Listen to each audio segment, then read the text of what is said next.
Hello, good afternoon. This is going to be video 731. Just made a video about the first 2 weeks of President Biden's presidency and how he said, let's all just love one another and respect one another.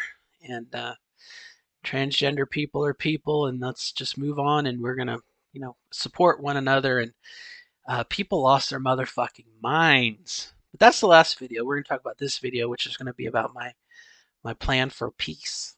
My plan for peace. Which is going to dovetail into what President Biden just did.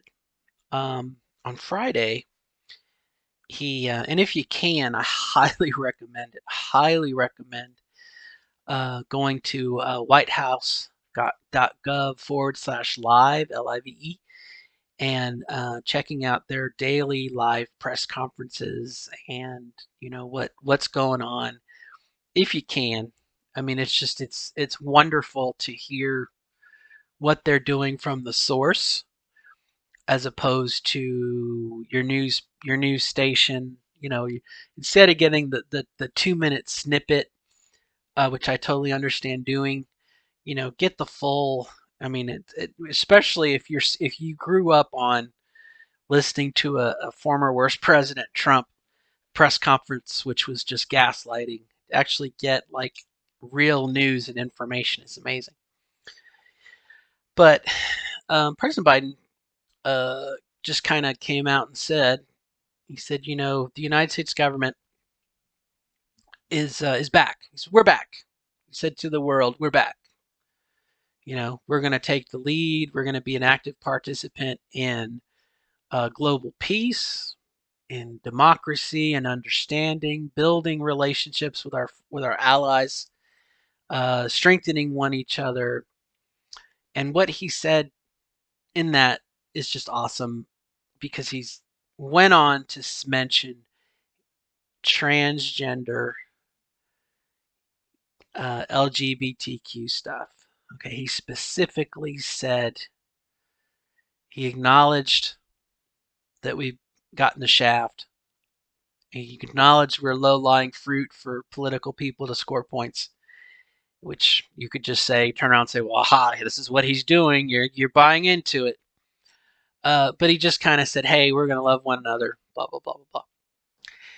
And I guess I want to build on that because over the past year, at least since March, almost a year, when Breonna Taylor got killed, murdered, um, and we had George Floyd, and we had a lot of racial stuff, and we're now dealing with racial stuff, but we're also dealing with class stuff, class against class, the middle class, the wealthy, and we have transgender stuff and gay and lesbian, everything just kind of rolled in this big burrito.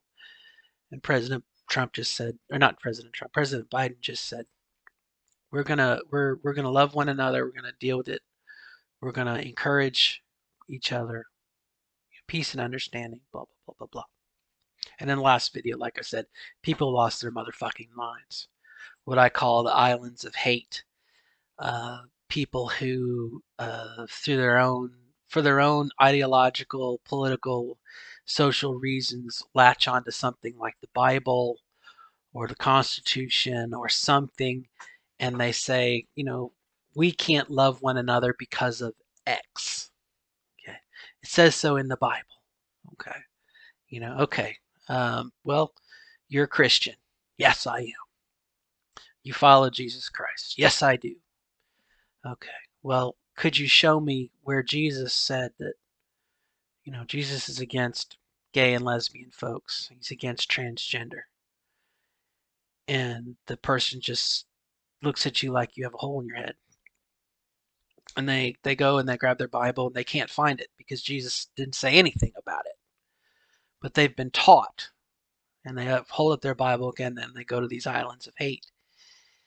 And, the Republican Party has embraced white supremacy, systemic racism, and they're more they're they seem to be more interested in catering to a minority of I hate to call them wackos because it's very insulting, but people that believe that there's a race of aliens, lizard people who are controlling the government, and there's a deep state, and there's an inner patriot who's working with President Trump to fight pedophilia, and people who eat the faces off of babies, and uh, apparently there's a cabal of people that have a Jewish cabal of people that have a space laser, and they shoot the laser down and burn houses and start fires and everything. The Republican Party is more interested in catering to those believers than coming out and just saying you're batshit crazy, or saying, that's an interesting theory and you might be right, but that doesn't give you the right to overthrow the democracy of the United States. It doesn't give you the right to, be so upset that your guy lost the presidency that you're going to violently overthrow the government. That's called a coup, and it's against the law. It's against the Constitution. You're going to go to jail. Um, you know, and our system is so backwards. In the news just today, one of the people who led the violent coup that led to 5 people dying against the U.S. Capitol. One of the insurrectionists said to the judge, "Hey, can I go vacation in Mexico? I've already prepaid. I'm not going to get my money back. Can I go vacation in Mexico? And I promise I'll come back for my trial." And the judge said, "Yeah, sure, absolutely. Here's my stamp of approval. You go to Mexico and vacation and come back."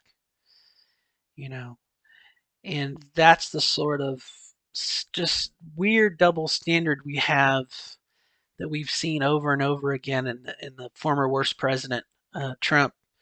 You know, here we had the shooting in Charlotte, and protesters, guys come out of men and women come marching out of the woods, chanting anti-Semitic statements and carrying these tiki torches, and just really insurrectionists, white supremacy, and the president of the United States says, "Well, there's good people there."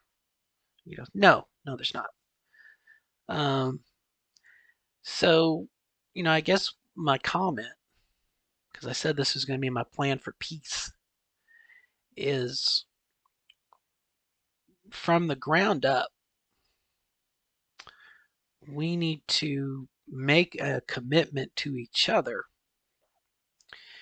that we are no longer going to tolerate hatred in any of its forms from anyone who runs for public office, and that there will be consequences for such hatred. And immediately your congressional scholars and whatnot are going to jump and say, well, it's against my First Amendment right. I should be able to say hatred things against someone else. I'm just using words, and my words, sticks and stones may break my bones, but words will never hurt me. I should be able to express my opinion. And that's very, very true. Unfortunately, those islands of hate have latched onto that. And so my idea for peace is for us again to come up with some sort of covenant agreement between us that if you're going to run for office or hold a position of authority, maybe even be a citizen. I hate to go to something like Starship Troopers, the book, where you have some sort of, to be a citizen, you can run for office. There's certain perks to being a citizen. I think in Starship Troopers, the book, you had to do military service to have citizenship. But I don't necessarily want to have that sort of state, police government, whatnot, military government. But I think we need to have a zero tolerance policy for hatred. And people should not be allowed to use freedom of religion to enable that hatred. Here's I'll give you an example. Um, federal money, and I used this in my last video. Federal money went to a school, Christian school in Oklahoma, where they expelled a girl because of their homophobic hatred.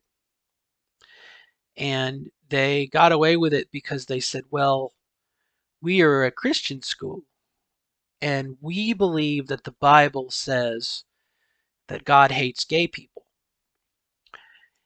or some euphemism, some other euphemism like it's our core to our beliefs in the sanctity of marriage and the relationship between a man or a woman, or some other euphemistic bullshit like that.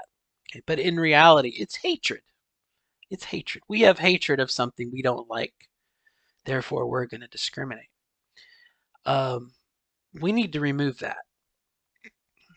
If you really want to take a step in the right direction towards peace and understanding and love and all that other stuff, we need to do away with that. Um, and to a degree, that's where like obviously my intention is transgenderism. It's just one trans at middle age. But that includes obviously LGBTQ transgender stuff. You cannot discriminate um, based off of that. And that needs to be a core principle. And people, much like they did last week, President Biden saying, hey, we're not going to discriminate. You can be transgender and serve in the military. You can be transgender and play sports. People lost their motherfucking minds. Okay? Because that hatred is so ingrained of the other, things I don't understand, things that I'm either ignorant of or whatever, and I've found a reason to hate it. I've able to funnel my own xenophobia, homophobia, whatever, and I have a viable conduit for my hatred. And then I'm going to stand behind my freedom of expression, my freedom of religion, and say, aha, if you're telling me what to believe, then you're violating my First Amendment, my Second Amendment, maybe. I think Second Amendment. I'm sorry, my ignorance. Here's my ignorance. I think freedom of firearm, gun lobby might be the Second Amendment, but freedom of religion, I believe, is the First Amendment. Freedom of assembly. Um, as long as we are tolerant of hatred, we got problems. And so I think again, if you and I'm not sure exactly where to start, but call it what it is. Call it hatred. Call it xenophobia. Call it white supremacy. Call it systemic racism. Call it xenophobia. Okay?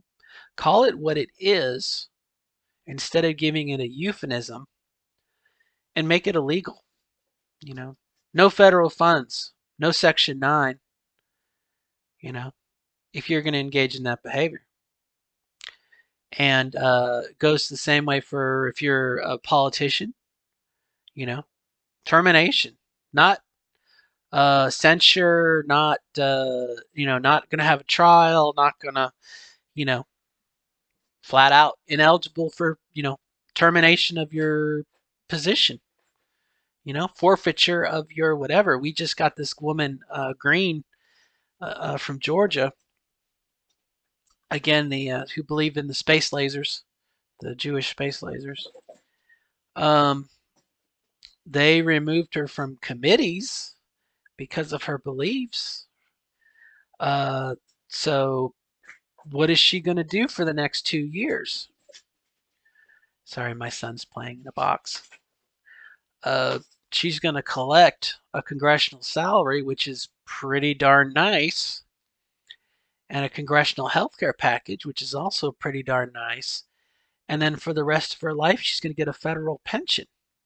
So yeah, for the next remainder of her 2-year position, she's going to kick back and be a commentator on the Fox News and the other right wing stuff and complain and bitch and moan and do nothing. You know, she's not going to represent her district, and she's happy with it. You know, when you wanted to make a joke about stereotypical white trash, not going to work, just going to sit and do nothing, and she's going to get paid. So again, I think if you really wanted to, you would do away with that, and you would also tackle systemic racism.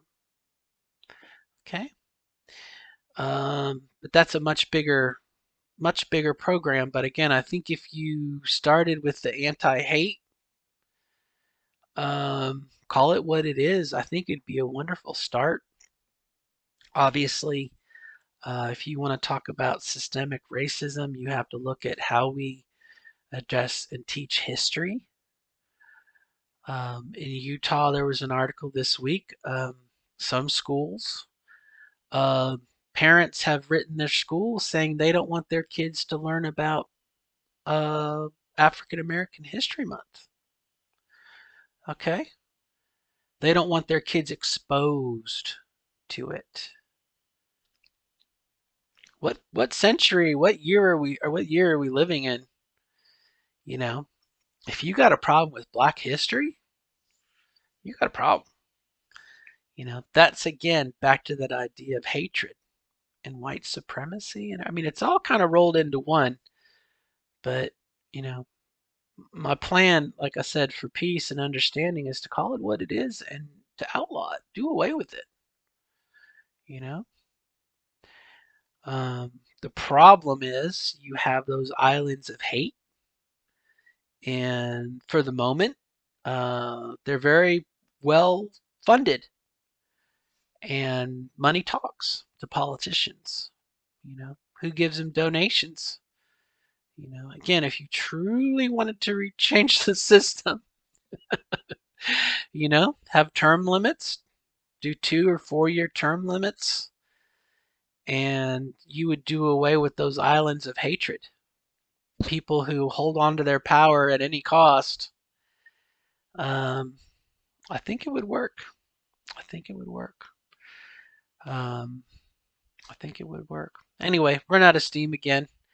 But I just wanted to kind of share my idea. You know, call it what it is and outlaw it. And again, you lose your place in government if you do it. You know, if white supremacy is if a hate group or white supremacy is the problem, make it illegal and enforce it. You know, I imagine quite a number of Congress folk would probably be immediately expelled from Congress and whatnot. But probably the tip of the iceberg as far as systemic racism, white supremacy, white guilt, all of those things, you know. But problem is we've given, again, it's part of our system, and maybe it's part of the system. We can't fight it, but we've given people a loophole. We've given them a way out, saying, "Aha, it's my religion, and you can't enforce that upon me." You know, my religion is to hate black people. My religion is to hate gay people. Call it what it is. Instead we're like, oh no, it's the freedom of religion. Anyway, just a thought. Till next time, good luck to you. Bye bye.